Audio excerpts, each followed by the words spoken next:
Assalamualaikum warahmatullahi wabarakatuh. Halo anak-anak semuanya, sudah lama tidak berjumpa ya. Kembali lagi ke pembelajaran matematika bersama Bu Farah. Oh ya, selamat datang di semester 2 anak-anak. Selamat ya karena kalian telah menempuh satu semester dengan pembelajaran online seperti ini. Tetap semangat untuk belajar dan mengerjakan tugas supaya kalian tetap bisa mengikuti pelajaran meskipun dalam masa-masa pandemi yang sulit ini. Jangan lupa untuk selalu menjaga kesehatan ya anak-anak. Sebelum kita masuk ke pertemuan pada kesempatan kali ini, marilah kita berdoa terlebih dahulu bersama-sama. Berdoa mulai. Bismillahirrahmanirrahim. Nah, pada semester ini kita akan belajar 4 bab. Bab yang pertama akan kita pelajari di semester 2 ini yaitu adalah tentang aritmatika sosial. Kalian akan banyak menggunakan rumus-rumus aljabar dan perbandingan. Jadi langsung saja yuk kita masuk ke materinya. Jadi sekarang saya akan menjelaskan terlebih dahulu kepada kalian kompetensi dasar yang harus kalian capai selama pembelajaran ini tentang aritmatika sosial. Kalian diminta untuk mengenal dan menganalisis berbagai situasi terkait aritmatika sosial. Nah, aritmatika sosial yang akan kita pelajari itu tentang penjualan, pembelian, potongan harga, keuntungan, kerugian, bunga tunggal, persentase, bruto, neto, dan tara. Kalian tahu nggak sih apa itu aritmatika sosial? Aritmatika sosial itu adalah ilmu matematika yang mempelajari kehidupan sosial gitu loh anak-anak.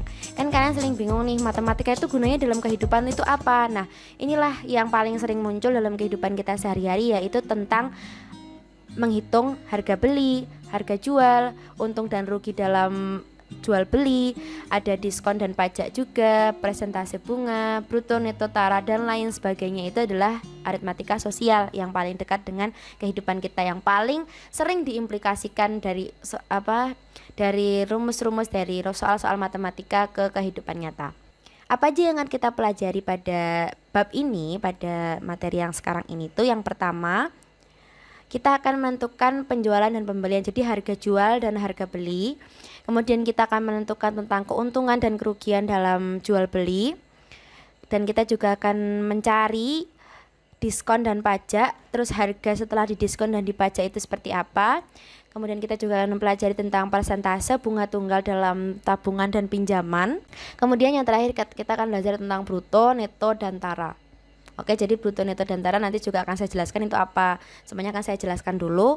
Ini materinya seperti apa, rumusnya apa, baru nanti kita latihan soal di pertemuan berikutnya, oke? Kita sekarang mau mengenal terlebih dahulu apa itu harga beli, harga jual, untung dan rugi. Nah, kan biasanya dalam kehidupan sehari-hari kita kalau mau membeli sesuatu itu kita pakai uang. Nah, waktu kita membayar uang tersebut kan dengan harga tertentu. Nah, harganya itu sudah ditentukan dengan baik, sudah dipikirkan matang-matang oleh si penjual. Gak mungkin penjualnya itu menjual dengan sembarang harga. Karena apa? Penjual itu gak mau rugi. Dan juga dia juga gak bisa menjual harga yang terlalu tinggi, karena nanti kalau terlalu tinggi juga gak laku ya kan. Nah, untuk masuk ke situ kan harus tahu dulu ini, apa itu harga beli, harga jual, untung dan rugi. Harga beli adalah biaya yang dikeluarkan penjual saat membeli barang mentah atau matang. Jadi macam modal kayak gitu lah anak-anak. Kalau misalkan kita itu menjadi pengusaha atau kita mau menjual sesuatu kan kita butuh modal. Nah, modal itu adalah harga beli yang digunakan oleh penjual untuk membeli barangnya.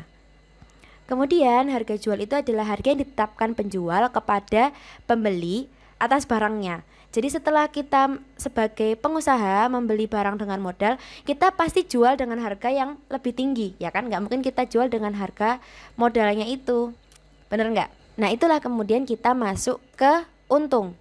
Untung adalah saat kita tuh sebagai penjual menetapkan harga yang lebih tinggi daripada harga beli. Jadi tadi kita punya modal, kita jual dengan harga yang lebih tinggi, kemudian kita mendapatkan untung. Ya, bisa dinalar kan? Kemudian untuk rugi ya, kalau kita itu mengalami kerugian, seperti yang kalau kita misalkan punya barangnya itu kita beli dengan harga sekian tapi kita jualnya malah lebih rendah, berarti kan kita justru rugi. Nah, untuk mengetahui bagaimana kita atau penjual itu mempunyai atau mengeluarkan uang untuk modal, bisa menggunakan rumus ini. Harga beli atau modalnya itu adalah banyaknya barang yang dibeli per itemnya itu harganya berapa dikalikan harga per satu barangnya. Contohnya dalam permasalahan seperti ini. Misalnya nih, saya itu mau membeli topi untuk dijual lagi. Nah, jika jika harga tiap satu topi itu 10.000, terus saya beli 50 topi, maka modal saya adalah 50 topi. 50 topinya nanti dimasukkan ke sini ya, dikali harga per satu topinya 10.000. Jadi 50 kali 10.000 berapa? 500.000 ya. Nah, jadi modal saya itu adalah 500.000, atau harga beli yang saya gunakan untuk membeli topi itu adalah 500.000. Nah, kalau misalkan saya tambahkan yang diketahui ternyata sudah terjual 40 topi, saya jual dengan harga 15.000. Apakah kita sudah bisa mengetahui untung ruginya? Nah, kita bisa menggunakan rumus ini anak-anak. Harga jual itu banyaknya barang yang terjual dikali harga per satu barang. Oke, jadi nanti nggak cuman kita kan kalau jualan kan nggak cuman satu barang ya, pasti ada banyak barang. Yang terjual juga pasti nggak cuman satu, pasti ada beberapa barang. Nah, itu nanti banyaknya barang yang terjual, misalnya tadi saya jual 40 barang dengan harganya setiap barang saya jual jadi dari 10.000 jadi 15.000. Nah, ini nanti kalian kali aja 40 dikali 15.000. Coba kalian tentukan hasilnya harga jualnya berapa. Lah, kemudian saya untung atau rugi? Masuk ke subbab berikutnya tentang keuntungan dan kerugian. Anggap saja rumusan harga beli, harga jual, untung dan rugi ini disimbolkan dalam huruf-huruf kayak gini, kayak aljabar kemarin. Kalau misalkan kita simbolkan jadi huruf X, sekarang saya simbolkan jadi huruf-huruf seperti ini. Harga beli saya simbolkan dengan huruf M, harga jual saya simbolkan dengan huruf J. Terus untung saya kasih huruf U dan rugi saya kasih huruf R. Sehingga dari sini kita menentukan untung dan rugi dari yang tadi kita pelajari itu tadi, yang misalkan satu topi 10.000, terus nanti terjualnya dengan harga 15.000. Nah, itu setelah kalian kalikan tadi rumus untung dan ruginya seperti ini. Intinya sebenarnya sama, rumusnya sama. Mencari untung dan rugi itu dia untung sama dengan harga jual dikurangi harga beli. Nah, bedanya adalah kalau misalkan hasil dari mencari rugi atau hasil dari harga jual dikurangi harga beli itu negatif, maka dia menunjukkan bahwa usaha menjual topi tadi itu mengalami kerugian. Kalau kayak gini kan kita tahu nih dia mencari rugi. Tapi kalau misalkan di soal hasilnya itu berapa, yaitu harga jual dikurangi harga beli. Kalau hasilnya positif berarti dia untung, kalau hasilnya negatif berarti dia rugi. Oke, nanti akan saya jelaskan lebih lanjut dalam latihan soal. Kemudian kita masuk ke subbab yang berikutnya, yaitu tentang pajak, diskon, dan bunga. Pajak adalah kewajiban warga negara menyerahkan sebagian kekayaan pada negara. Barang-barang yang kita beli itu biasanya juga dikenai pajak, mungkin karena kita itu nggak lihat. Jadi kan kita udah tahu nih harga akhirnya setelah dikenai pajak itu berapa. Jadi kita tidak memperhatikan kalau itu sebenarnya barangnya itu tidak segitu harganya. Harganya itu menjadi, misalnya ya, harga suatu botol itu 12.000. Nah, dia 12.000 itu karena sudah terkena pajak. Kalau belum terkena pajak itu harganya mungkin hanya 11.000 atau 10.500 kayak gitu. Kemudian bunga. Bunga di sini adalah bunga yang menabung di bank ya. Bunga bank bukan bunga tumbuhan, bukan. Jadi bunga bank itu adalah biaya yang dibayarkan saat membayar jasa atas pinjaman uang yang diberikan oleh bank. Jadi misalkan kita pinjam uang nih di bank, nah itu ada bunganya. Atau kita menabung di bank, itu nanti tabungan kita akan bertambah karena bunga itu. Sama juga seperti pinjaman, kalau misalkan kita pinjam, nanti pinjaman itu akan bertambah karena adanya bunga. Oke. Kemudian ada diskon. Diskon itu adalah potongan harga yang diberikan kepada pembeli. Jadi itu salah satunya untuk menarik perhatian kita. Kadang juga misalnya ada suatu acara makanya penjualnya membuat diskon kayak gitu kan. Kalian sering kan lihat ada diskon 10% atau diskon 50%. Seneng banget kalau diskon 50% ya kan. Nah, itu adalah potongan harga. Jadi kalau misalkan harga aslinya itu 10.000, didiskon berapa persen menjadi 5.000. Nah, kayak gitulah. Itu namanya diskon. Untuk mencari harga asli setelah dikenai pajak, setelah dikenai bunga, atau setelah dikenai diskon, pertama seperti ini. Untuk pajak, kalian harus mencari terlebih dahulu pajaknya itu berapa rupiah. Nah, untuk mencari berapa rupiah, kalian menggunakan rumus biaya pajak atau berapa rupiah pajaknya itu sama dengan persentase pajak dikali harga asli. Nah, jadi nanti di soal tuh ada tulisan pajaknya itu misalnya berapa persen, misalnya 10% atau 15% itu sudah ada di soal. Kemudian harga aslinya ya tadi yang saya bilang, misalnya harga satu topi itu 10.000, kemudian dikenai pajak 10%. Nah, maka berapakah yang harus kamu bayar? Maka itu nanti 10% dikali 10.000. Kemudian untuk menentukan harga si topi setelah dikenai pajak, setelah topinya untuk dapat pajak, itu harga barangnya sama dengan harga aslinya tadi yang 10.000 ditambah dengan harga pajak berapa rupiah tadi yang 10% dikali 10.000. Nah, itu nanti dimasukkan ke sini. Oke, jadi yang ini tadi cuma cari, oh itu pajaknya sama dengan berapa rupiah. Nah, kalau yang ini barangnya udah ditambah dengan biaya pajaknya.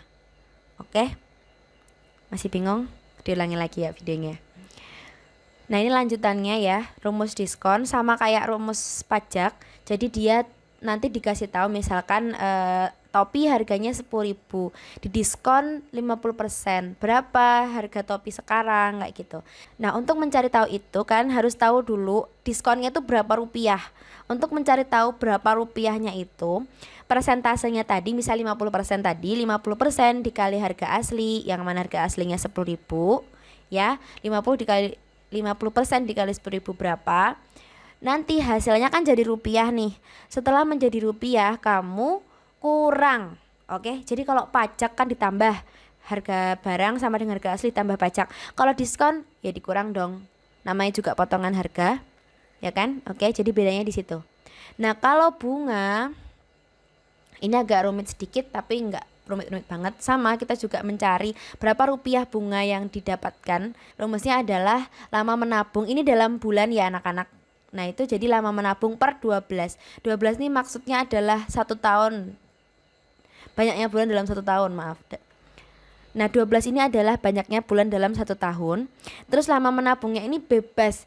Jadi nanti tergantung soalnya. Misalnya Bu Farah sudah menabung selama 10 bulan. Oke, maka lama menabungnya sama dengan 10 per 12. Atau misalnya Bu Farah sudah menabung selama 24 bulan. Ya udah 24 per 12 bulan.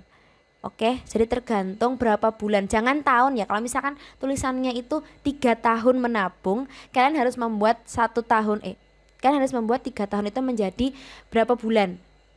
Oke. Kemudian nanti juga diketahui juga persentase bunganya itu berapa. Misalnya 50% berarti 50 per 100. Jadi jangan 50% per 100 tapi 50 per 100. Karena kan persen kan udah sama dengan per 100 ya. Dikalikan jumlah tabungan awal. Oke, jumlah tabungan awalnya Bu Farah ini berapa. Nanti ada semua ini semua ini ada nanti di soal. Untuk pengembangannya nanti akan Bu Farah jelaskan lebih lanjut. Oke. Intinya dasar rumusnya seperti ini. Kemudian untuk mengetahui tabungan atau pinjaman yang harus dibayarkan sekarang itu berapa, sama kayak pajak tadi, jadi jumlah tabungan awal ditambah hasil bunganya ini tadi. Oke, bisa dimengerti? Lanjut ke apa itu bruto, neto, dan tara. Sebelum kita masuk ke apa itu bruto, neto, dan tara, coba perhatikan gambar ini. Coba kalian perhatikan di setiap bungkus dari makanan-makanan seperti ini atau minuman-minuman seperti ini tuh pasti ada tulisannya neto. Coba kalian perhatikan. Sekarang kalian mungkin udah punya ciki di rumah atau kalian punya makanan-makanan ringan kayak gini. Coba kalian lihat di bungkusnya ada tulisan neto. Nah, neto itu adalah berat dari isi makanan atau isi minuman yang kalian minum atau makan itu. Jadi bungkusnya nggak terhitung. Neto itu banyaknya yang kalian makan. Misalnya Cheetos ini beratnya 50 gram. Berarti banyaknya keripik-keripikannya itu yang ada di dalamnya itu adalah 50 gram. Oke. Nah, kemudian kita juga mengenal yang namanya tara. Nah, kalau tara itu berarti berat bungkusnya aja. Nah, untuk tara ini, tara sama bruto ini nggak ditulis biasanya dalam kemasan ya, karena mungkin nggak begitu penting juga kan kita makan isinya ya, kita butuh isinya itu berapa beratnya. Nah, jadi tara sama bruto ini biasanya tidak ditulis. Nah, tara itu berat plastiknya itu loh. Nah, jadi kalau misalkan tadi netonya itu 50 gram, nah berat plastiknya itu berapa? Misalnya 0,02 gram kayak gitu. Lalu bruto itu adalah berat neto ditambah tara. Jadi berat semuanya. Kalau misalkan tadi neto itu cuman isinya, tara cuman bungkusnya, bruto itu adalah isi beserta bungkus. Jadi kalau misalkan kalian lihat neto, neto itu sebenarnya bukan berat keseluruhan, bukan berat apa namanya ini makanan seplastik-plastik dan angin di dalamnya ya, tapi neto itu benar-benar cuman isi doang. Nah bruto itu berarti keseluruhan. Kalau misalkan kalian timbang itu makanan seplastik-plastiknya, nah itulah bruto kayak gitu. Oke, sampai di situ dulu materi untuk aritmatika sosial kali ini. Latihan soalnya kita taruh di pertemuan berikutnya ya anak-anak, karena biar kalian juga pahami dulu materi ini, terus nanti di pertemuan berikutnya kita latihan soal. Oke? Tetap semangat belajar, jangan lupa jaga kesehatan, jangan terlalu banyak main karena ini masih COVID ya kita. Kalau misalkan kalian ada kesulitan, kalian tuh bisa menghubungi saya ya. Jangan dipendam sendiri masalah-masalah yang kalian tidak pahami tentang matematika khususnya, karena saya guru matematika ya. Jadi tetap semangat belajar pokoknya. Oke, terima kasih karena telah memperhatikan sampai ke detik ini. Semoga kalian terlalu sukses dan semoga Allah memberkahi usaha kalian dalam belajar. Sebelum kita mengakhiri pertemuan kita pada kesempatan kali ini, marilah kita berdoa dengan membaca bacaan hamdalah bersama-sama. Alhamdulillahirabbil alamin. Terima kasih. Assalamualaikum warahmatullahi wabarakatuh.